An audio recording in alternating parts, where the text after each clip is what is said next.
In a packed courtroom, silence fell as a teenage girl stood trembling before the judge. She wasn't just fighting for her future. She was fighting against a system that had already decided who she was because of the color of her skin. Her plea for fairness was brushed aside, dismissed as if her voice didn't matter.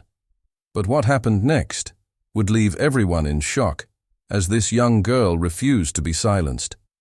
Could a teenager really turn the law against the very man who enforced it? Before that day in court, Maya was just like any other teenager. She loved sketching in the margins of her notebooks, laughing with friends at lunch, and dreaming of one day becoming a lawyer. At 16, her world should have been filled with exams, school dances, and the small worries of growing up. But Maya's reality was far from ordinary. Raised by a hard-working single mother, she grew up knowing how heavy the weight of judgment could be when it was tied to the color of her skin. Teachers often underestimated her. Strangers clutched their bags when she walked by, and opportunities seemed to slip through her fingers before she even had a chance to reach. Still, Maya carried herself with quiet strength. She believed that if she worked hard enough, if she studied long into the night, maybe, just maybe, she could rewrite the story society had already written for her. But one moment, one misunderstanding, would put that belief to the ultimate test. A choice she made, one she thought was harmless, would soon land her in a place she never imagined. A courtroom where her future hung by a thread. And standing across from her, a judge who believed he already knew everything about her, before she even opened her mouth. The courtroom air felt heavier than stone. Maya sat at the defendant's table, her hands clenched so tightly that her knuckles turned white. She had never been in a place like this before, and now every eye seemed to be fixed on her. The whispers in the crowd weren't quiet enough to hide their meaning. Another one of them, probably guilty already. Her offense? Something. So small, so human, yet it was twisted into something larger.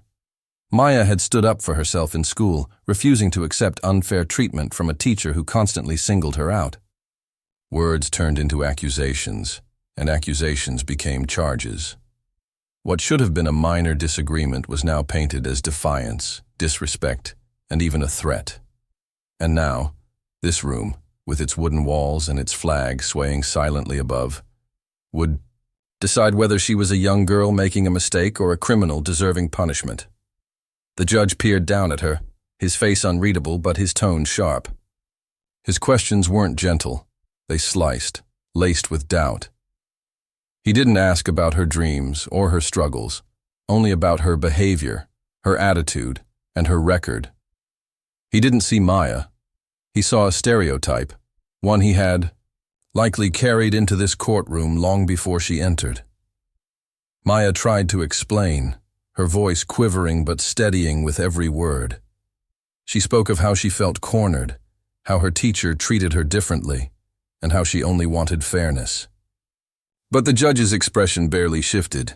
Each time she spoke, his gavel tapped, cutting her off, dismissing her like her words carried no weight.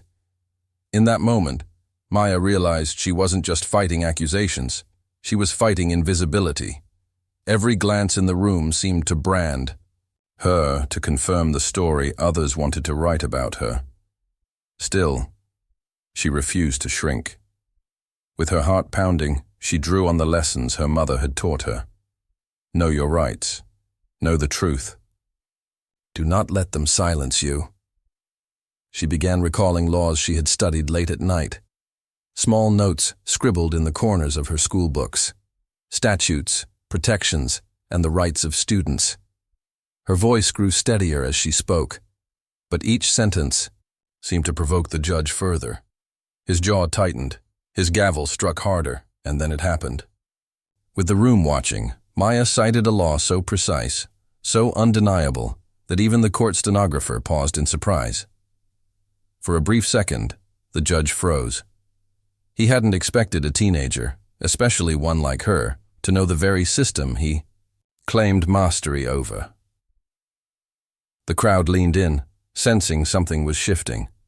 A hush swept through the courtroom. Maya had cracked the surface of authority, daring to challenge the power that had dismissed her from the start. But would that be enough? Would knowledge protect her against prejudice, or would it only make the weight of judgment fall harder? The answer was coming, and the room could already feel it. The silence in the courtroom was deafening. Maya's words hung in the air, sharp and undeniable, like a crack of thunder that refused to fade. She had cited the law with precision, exposing not only the weakness in the accusations, but also the quiet bias that fueled them. For the first time, the judge faltered. His gavel hovered above the block but did not fall. Then, almost as if threatened by the truth itself, his expression hardened. Instead of acknowledging her courage, he leaned forward, voice heavy with authority. "This is not your place," he said coldly, each syllable slicing through the air. "You are here to answer, not to lecture." Gasps rippled through the gallery. The judge wasn't just dismissing her argument, he was dismissing her humanity. Maya's heart pounded against her ribs, fear tightened its grip, yet beneath it, a different fire burned hotter. Anger. Not reckless anger, but the kind that comes from knowing you are right, even when the world refuses to see it. She stood taller, though her legs shook. Every eye was on her, some filled with doubt, others with awe. Maya was no longer the quiet girl from the back of the classroom. In this moment, she embodied resistance itself. The judge's gavel finally struck, sharp and final. "Dismissed," he declared, cutting through her defense as if it were nothing. But the look in his eyes betrayed something he would never admit aloud. He had been challenged, and he had almost lost. Maya's chest tightened, her future hanging by a thread.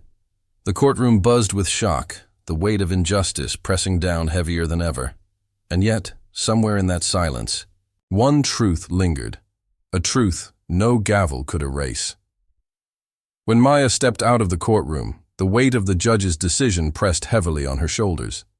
The word dismissed echoed in her mind, not just as a ruling, but as a reminder of how quickly voices like hers were silenced. She had spoken with courage and stood her ground with knowledge, yet the system refused to listen. For a moment, it felt as though all her effort had been swallowed by indifference, but something remarkable had shifted. The people who witnessed that moment would never forget it. They had seen a young black teenager challenge authority with truth, even when the odds were stacked against her. Maya might have walked away without justice in that courtroom, but she walked away with something else, proof that even in the face of dismissal, her voice carried power. In the days that followed, whispers of her defiance spread. Some saw her as reckless, but many saw her as brave, a reminder that injustice is not hidden in history books. It lives in the present, in classrooms, in courtrooms, and in everyday decisions that decide whose voice matters.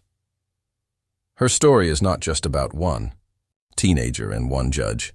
It's about the countless moments when people of color are told they don't belong, when their truth is buried beneath prejudice. And it's about what happens when someone refuses to accept that silence.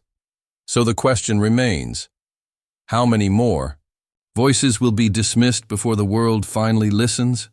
Because sometimes the most powerful act of resistance is simply refusing to be erased.